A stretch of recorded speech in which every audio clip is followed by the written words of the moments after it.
Just when I thought I had my balls blown off with Duke Nukem Forever, I grabbed this out of the collection and ratcheted the action up to 10. Yeah. Admittedly, Duke Nukem Forever wasn't a very action-packed game. This, though, whew, my fingers cramped up after the first playthrough, so let's do this. A little bit on the history of Contra. Contra started life off in Iran when Reagan... No, wait, wrong Contra. The Contra video game series began with the OG Contra in the arcade in 1987. From there, the game got ported to all these late 80s home game systems. The game proved wildly popular, so sequels were developed. The well-loved Super Contra, or Super C here in the States, ported to many different consoles. Contra 3: The Alien Wars for the SNES, which only got a Game Boy Advance port. Kinda weird. Contra 3 is notable here. Contra 3 was the first game in the series to feature these overhead levels as well as the side-scrolling levels. This did good to add a little bit of change to the flow of the game. From this point, Konami hired another dev team to aid in cranking out these Contra games. Appaloosa Interactive. Konami proper would go on to develop all the side-scrollers in-house, but Appaloosa would shoulder the huge, obviously needed, responsibility of making these overhead Contra games. The term rocky start is an understatement with Contra Legacy of War. We may have to cover this someday. Although, I remember emulating this for 10 minutes some random day last year on the Sega Saturn. I'm not very impressed.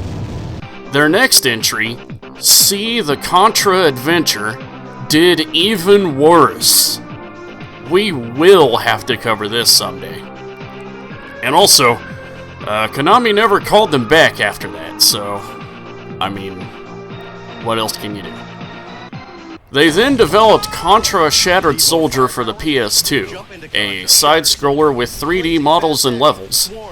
I'll do something on this if I find it at a reasonable price.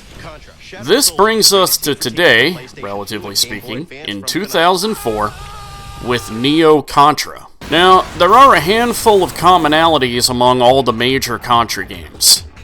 They're all two-player, to aid in that arcade feel. They all have BJ Blastaway... Bill Reiser, or is it Reiser? The blonde protagonist.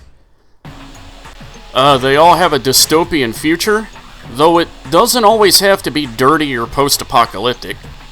There's always plenty of running and gunning, and the last thing, difficulty. These games are hard, man. Alright, on to the gameplay.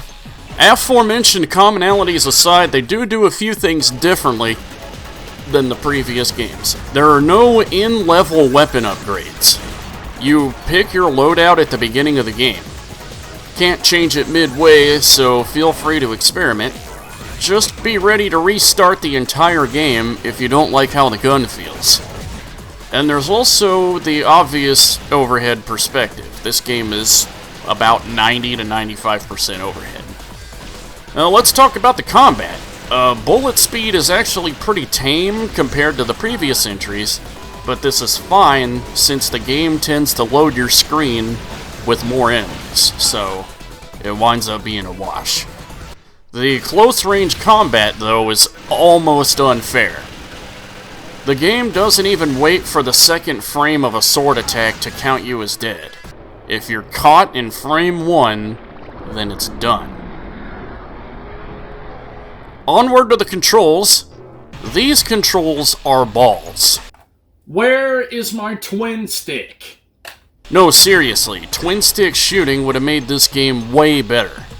As it sits, you have to learn when to use your L2 for shooting in a constant direction but being able to move, and R2 for locking your character in place but being able to shoot in any direction. This isn't the first game this happened either. Castlevania 4 is notable for using the R button for the alternate attack, not to mention being able to whip in 8 directions and fling your whip randomly.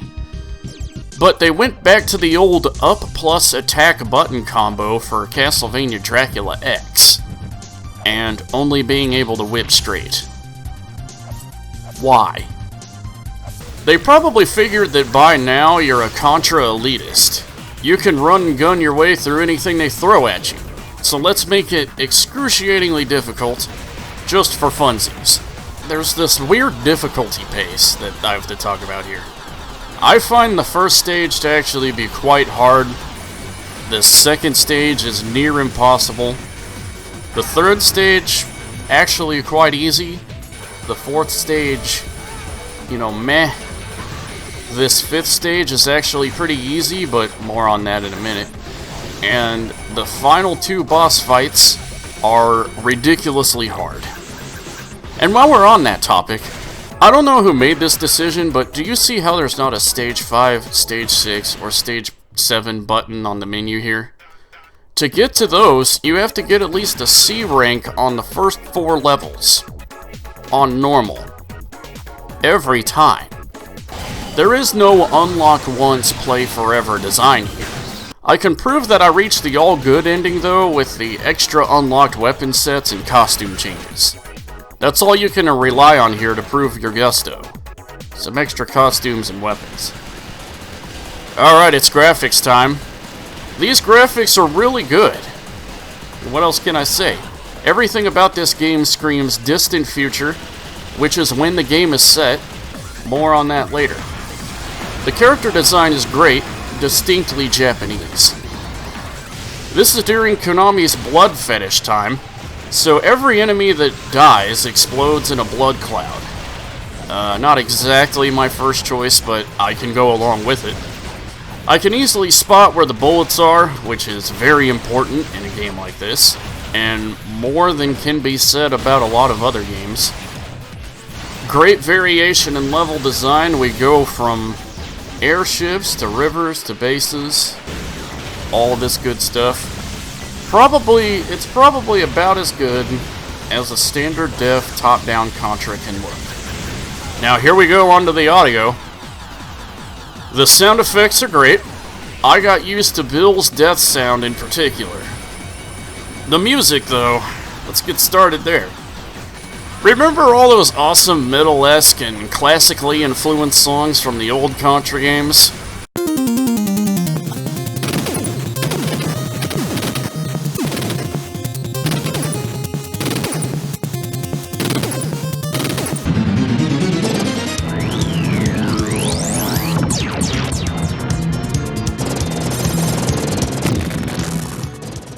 Well, you'll find some of that here.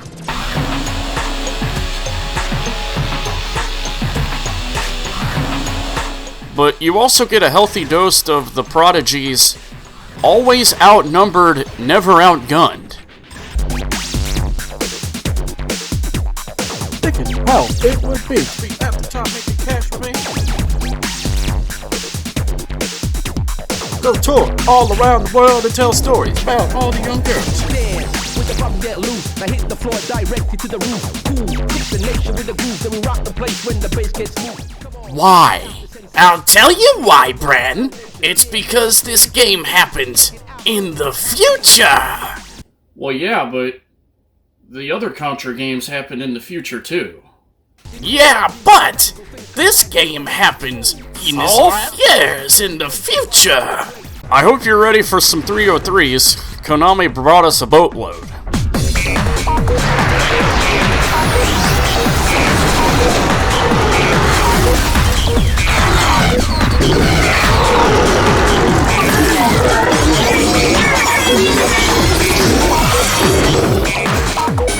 Also, in traditional mid-2000s Japanese game dev form, this English voice acting is about Saturday morning cartoon level. What? Hey! No! Don't ignore me! How dare you! Listen to me! Not quite Mega Man X7, but close. Alright, plot summary time. Don't worry, this is brief. It's the year of 4444. Yep, 4 4s. They already turned the ridiculousness level up quite high. Alex Jones has proven to be right, as the planet Earth has been turned into a prison planet.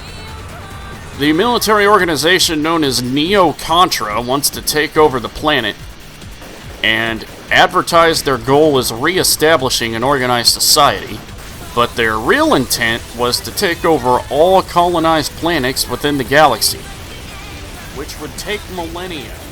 This Contra sends 4 elite Contra warriors to control the 4 corners of the Earth, I guess. So Bill Reiser comes out of his, let's see here, almost 1800-year retirement to deal with these bad guys.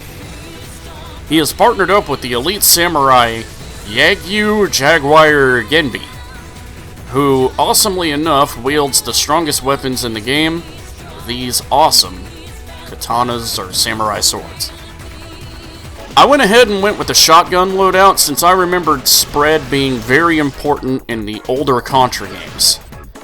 Doesn't quite work the same here though. They slowed the shotgun down and it reduces the spread. Still a good starter weapon though. Each of the 4 beginning levels is one of the 4 elite. We start off riding a missile into the stage. Oh yeah, what a way to start. We fought our way through some baddies on this rooftop here till we get to our first mini-boss, this baby piranha plant thing. What the heck is this? It spits poison all over the place and is also Nicolas Cage's worst nightmare.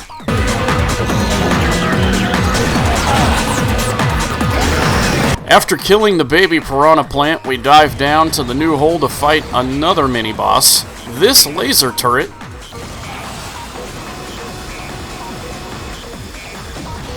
Then we meet the first elite. The first elite, Gorilla Contra, drives a quadruped, which you have to take down with targeted attacks and primary weapon blasts to the legs. After this, he... Transform into Titan! Where you break his legs and hit him with your targeted attack until he dies. The second level starts off strong. I'm sure the optical illusion worked better on CRT TVs, but when we thought we'd get a side-scroller,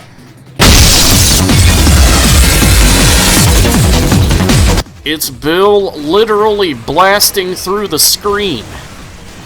Besides, velociraptors beat motorbikes any day, you know? Anyway, we get chased down the road and have to shoot everything down. Here is a little bit of side-scrolling action, though.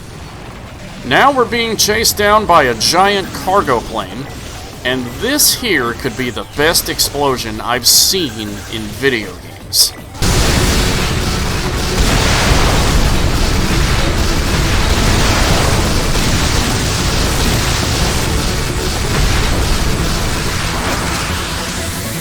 We then run into our first mini-boss, this helmeted gecko thing.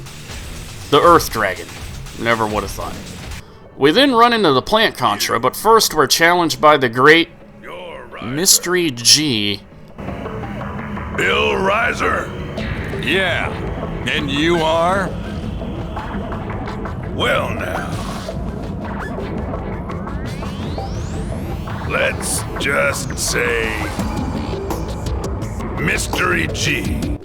Why? I don't know. Mystery G? So this is Then we fight Plant Contra. Get a load of this voice acting. Listen to me! I don't know who you are, and I don't care! But now you've really made me mad! Probably the easiest boss in the game. By the time you're done with the fleshy underside, the plant opens up, that's when you spam your targeted attacks.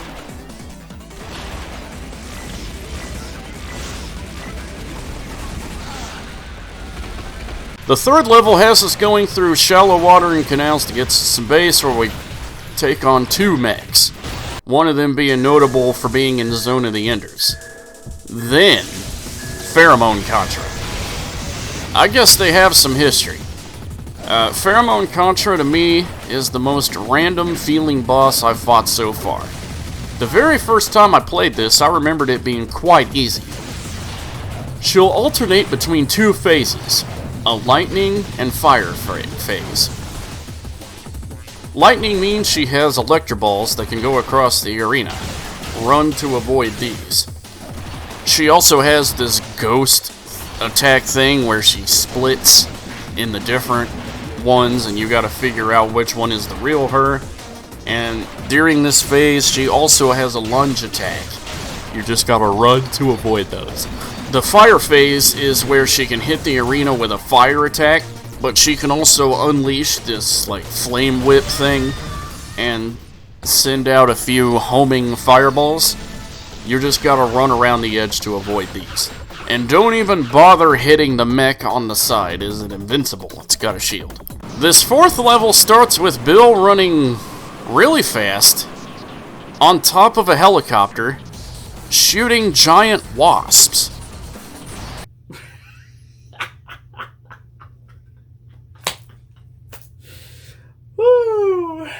Those 2000s sure were a time, let me tell you.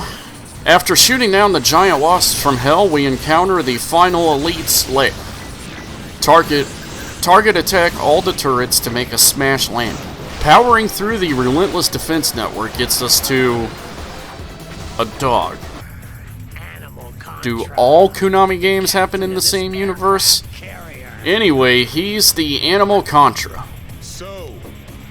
I didn't know this the first time I fought him, but to get 100% on this level, you have to destroy his laser cannons, then destroy the main cabin.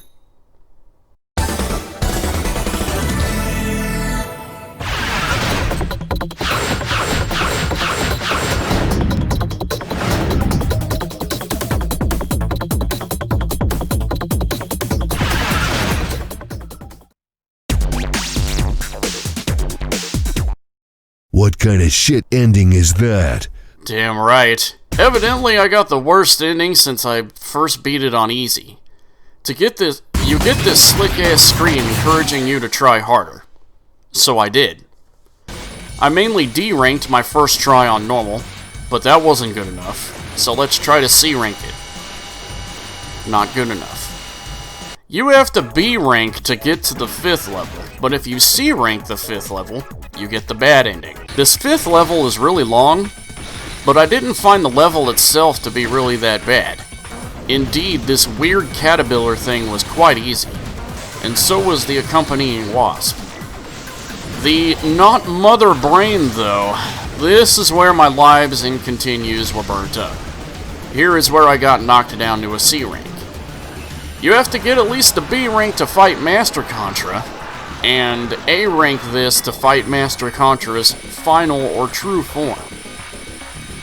It's then when you get all the good endings and all the extra goodies. They'll throw you a few weapon upgrades though to make the next playthrough easier. My 3rd playthrough is when I got this cheater beam, as I like to call it. Really nice laser beam.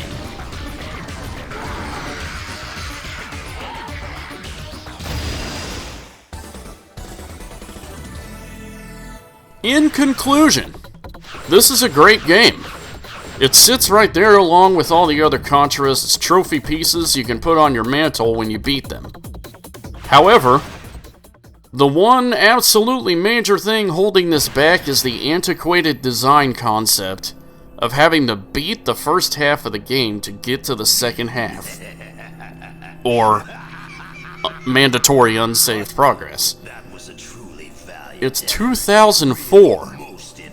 We had games for 4 years now at least on this very console that let you either save anywhere you want or gave you a save prompt after every level. Why not here? Is it the whole arcade thing again? I'll hand it to you, Bill Reiser. You beat my Elite Four. That's more than I expected. From a fake. Fake?